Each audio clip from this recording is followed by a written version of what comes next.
Let me tell you something harsh. Tomorrow is a lie you tell yourself to avoid facing the truth today. Every time you say, "I'll start tomorrow," you're choosing comfort over growth, fear over courage.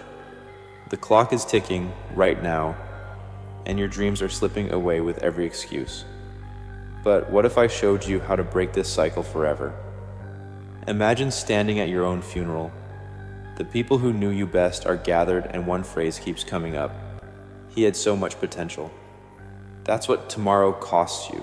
That's the price of putting things off until some imaginary perfect moment that never comes. Procrastination doesn't scream, it whispers. It doesn't destroy your dreams with a crash, but with a slow fade. Every time you say, "I'll start tomorrow," you're stealing from today. You're trading what you could do right now for an empty promise. And while you wait, the clock keeps moving. The deadlines get closer, the opportunities pass by. Think about the painter who never picks up the brush because he's waiting for inspiration. The entrepreneur who never launches because the plan isn't perfect yet. These aren't just stories, they're lives stuck in neutral. The brutal truth. Almost everyone falls into this trap. Most people admit they delay what matters most, waiting for a better time that never arrives. Tomorrow is a myth.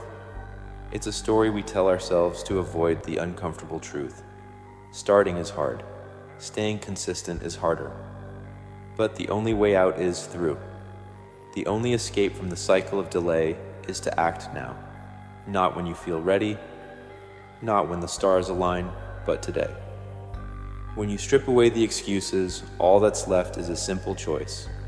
You can keep waiting for a day that never comes, or you can take the first step right now. The paint doesn't care if you're inspired. The business won't start itself. The work doesn't wait for you to feel motivated. But here's the problem. What happens when motivation disappears? Because it will. The initial rush fades, the excitement wears off, and you're left with the grind. And that's where most people fail. They wait for the spark to return. They stall until they feel like it again. But the ones who succeed don't operate that way. They show up even when every part of them wants to quit. So, how do you start when motivation is gone? Motivation is a fair weather friend. It shows up when things are easy and disappears the moment it gets hard. Discipline is your lifeline. It's what carries you when the excitement fades, when the initial rush is gone, and all that's left is the work. Relying on motivation is like building your house on sand. The first storm will wash it away. Here's the reality. Motivation is temporary, but discipline compounds. The athletes who succeed aren't the ones who train only when they feel like it. They're the ones who lace up their shoes when they're tired, when it's raining, when every part of them wants to stay in bed. The writers who finish their books don't wait for inspiration. They show up at the keyboard every single day, even when the words won't come. This isn't just about effort, it's about systems.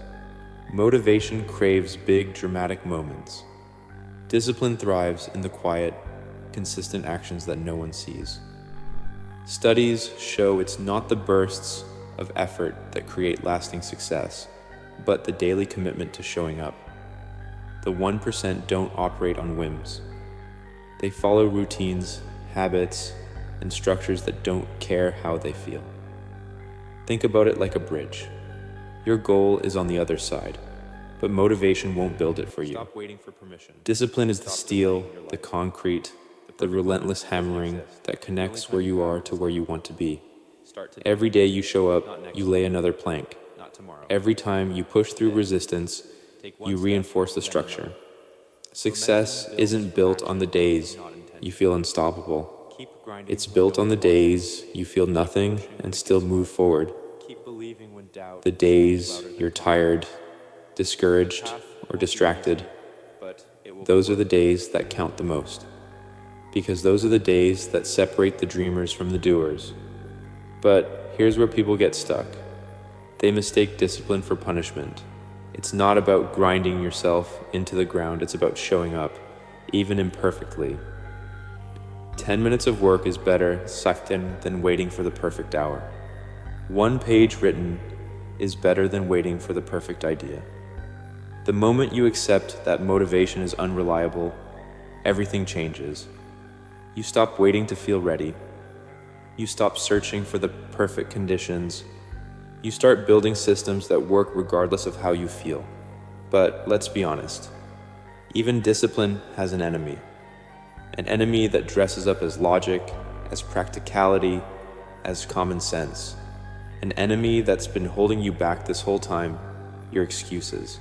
Your excuses are just stories you tell yourself to stay small.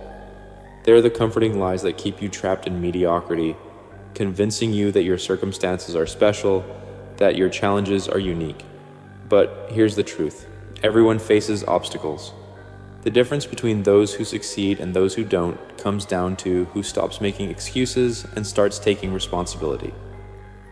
Think about the too busy excuse. People claim they don't have time, yet they spend hours scrolling, watching, and wasting moments they'll never get back. Meanwhile, there are CEOs working 80-hour weeks who still find time for their families, their health, and their passions. Time isn't the issue. Priorities are. You make time for what matters to you. Fear of failure is the most common excuse dressed up as logic. People say they're waiting for the right conditions, the perfect moment, or enough confidence. But those are just masks for the real problem. Fear. Fear of looking stupid, fear of wasting effort, fear of realizing you might not be as good as you hoped. The irony. The only true failure is never starting at all. Excuses are progress killers. They create a false sense of comfort, a justification for staying stuck. Every time you say, "I can't because," you hand over your power to circumstances instead of taking ownership. The perfect moment doesn't exist. The perfect plan isn't coming. You have to start where you are, with what you have, even if it's messy. Look at any successful person. They didn't wait for permission or perfect timing. They started before they were ready, learned as they went, and adjusted course along the way. The first steps are always the hardest because they force you to face uncertainty, but that discomfort is the price of growth. Stop negotiating with yourself. Stop listing reasons why you can't and start focusing on how you can.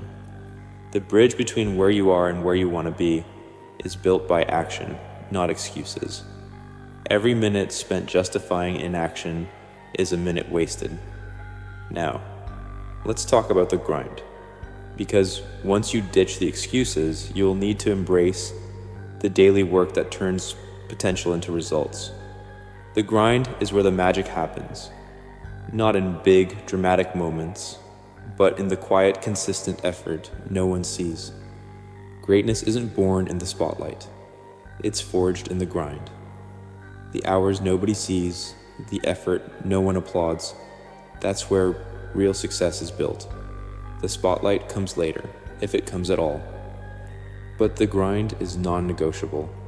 Most people quit because they expect linear progress. They want to put in work today and see results tomorrow. But mastery doesn't work like that. It demands relentless effort before any payoff appears. Think about musicians who practice for years before their big break. Entrepreneurs who fail repeatedly before finding success. The difference isn't talent, it's who keeps showing up when nothing seems to be working. Research shows this clearly. Skill acquisition follows a predictable pattern where most improvement happens slowly, often imperceptibly, before reaching a tipping point. But most people walk away during the flatline period. They mistake slow progress for no progress and quit right before the breakthrough. The grind tests your commitment. It separates those who want success from those who are willing to earn it. There are no shortcuts, no magical formulas, just daily discipline applied over time. Every expert was once a beginner who refused to quit. Every champion was once an amateur who outworked the competition. This is why the grind is undefeated. It doesn't care about your feelings. It doesn't respond to excuses, it only yields to consistent action. When you commit to the daily work, especially on days you don't feel like it, you stack odds in your favor. Small efforts compound. Repeated actions build momentum. But here's what most miss. The grind isn't punishment, it's privilege. The chance to improve, to grow, to become someone who can handle success when it comes. Every rep, every hour, every failure is making you, not breaking you. Show up every day, not when it's easy, not when you're inspired, every single day. The results won't come on your timeline, but they will come. The universe rewards consistency far more than intensity. Now, focus becomes the challenge. Because the grind demands your full attention, distractions are everywhere, excuses multiply. How do you keep your eyes on the long game when short-term temptations never stop calling? The journey isn't just about reaching the destination, it's about who you become along the way. The grind isn't punishment, it's the gift of growth. Every rep, every late night, every setback is shaping you into someone capable of handling success when it comes. Stop waiting for permission. Stop delaying your life. The perfect moment doesn't exist. The only time you have is now. Start today, not next week, not tomorrow. Today. Take one step, then another. Momentum builds from action, not intention. Keep grinding when no one's watching. Keep pushing when it gets hard. Keep believing when doubt screams louder than confidence. The path won't be easy, but it will be worth it.